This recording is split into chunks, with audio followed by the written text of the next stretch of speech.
Hamar üfüqi müstəvidə qoyulmuş M, 2M və 3M kütləli üç cisim uzanmayan və keçsiz saplarla bir-birinə bağlanmışdır. M kütləli cisim F qüvvəsi ilə dartılır. Sapın T1 gərilmə qüvvəsi 20 Newton olarsa, T2 gərilmə qüvvəsini hesablayın. Sürtünmə nəzərə alınmır.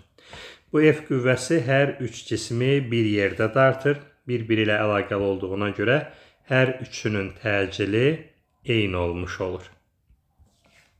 Newton ikinci qanuna görə A bərabərdir F əvəzləyici bölünsün M. Burada qüvvə yalnızca F-dir, yəni cisimlər arasında olan sürtünmə nəzərə alınmır. F-i bu üç cismin kütləsinin cəminə böləsiyik. M plus 2M plus 3M, çünki F qüvvəsi hər üçünü dartır. F bölünsün 6M.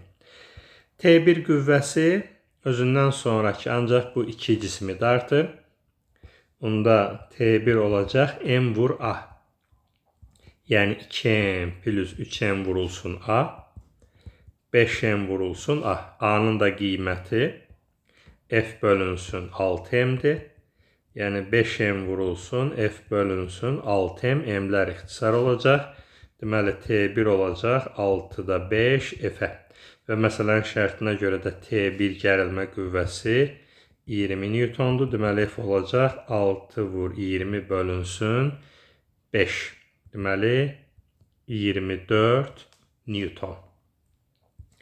T2 qüvvəsi ancaq 3M kütləli cismi dartır. Onda T2 olacaq 3M vurulsun A. 3M vurulsun A'nın da qiyməti F bölünsün 6M'dir.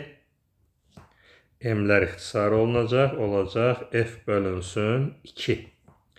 F'in də qiyməti 24 olduğuna görə 24 bölünsün 2. Deməli T2 qüvvəsi 12 Newton olmuş olacaq.